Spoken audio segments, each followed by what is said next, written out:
मैं प्रश्न ये करता हूं कि भारतीय दंड प्रक्रिया सीआरपीसी के तहत जो केस डायरी मेंटेन होती है, उस केस डायरी में किस तारीख को आपने, क्योंकि वो तो इलेक्ट्रॉनिक एविडेंस है, डे टू डे लिखा जाता है, किस तारीख को आपने मुझे अभियुक्त माना है, इसका खुलासा करना चाहिए। कोर्ट में भी केस विचाराधीन है, वहां जाकर के करना चाहिए। और अगर जिस दिन माना है तो उसके बाद में जितनी चार्जशीट फाइल हुई है उस चार्जशीट में भी नाम आना चाहिए था, वो भी नहीं। तो इसलिए केवल और केवल काल्पनिक आधार पर यह कह देना मात्र कि इनको एसओजी ने अभियुक्त मान लिया है, उससे तो प्रक्रिया पूरी नहीं होने वाली। मैं तो अभियुक्त नहीं हूं,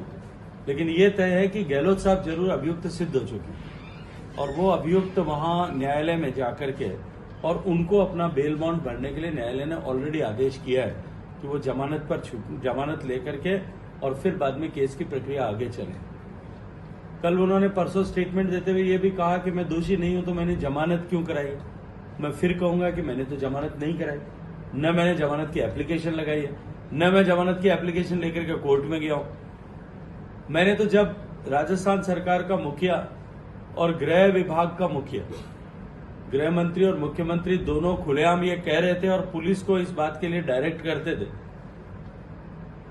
कि मैं अभियुक्त हूं, और ऐसी जांच जिस जांच को करने के लिए राजस्थान की पुलिस और एसओजी अधिकृत नहीं है, जो गैर कानूनी जांच ये कर रहे हैं, उस जांच को हाईकोर्ट रोके। ये एप्लीकेशन लेकर के मैं गया था कि ये अपराधियों को, जिन लोगों ने लाखों लोगों का पैसा खुर्द-बुर्द किया है, जो षड्यंत्र हुआ है, जो घोटाला हुआ है तथाकथित, और केवल संजीवनी क्रेडिट कोऑपरेटिव सोसाइटी में नहीं, आदर्श क्रेडिट कोऑपरेटिव सोसाइटी में, नवजीवन क्रेडिट कोऑपरेटिव सोसाइटी में, और उसके जैसी सारी क्रेडिट कोऑपरेटिव सोसाइटी, आपके जैसलमेर की भी एक दो होंगी, उन सब क्रेडिट कोऑपरेटिव सोसाइटीज के घोटाले की, जो multi state credit cooperative societies हैं, उनकी जांच करने का अधिकार स्टेट पुलिस के पास नहीं है। Birds act, banning of unregulated deposit scheme act के तहत वो जांच करने का अधिकार केवल और केवल सीबीआई को है। तुरंत उस जांच को सीबीआई को दिया जाना चाहिए। मैंने कहा कि ये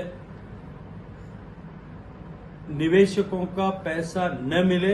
इस षड्यंत्र में शामिल होकर के गहलोत साहब की सरकार ये जांच कर रही है और इसमें अपने पॉलिटिकल इंटरेस्ट के लिए दूसरे लोगों को फंसाना चाहती है।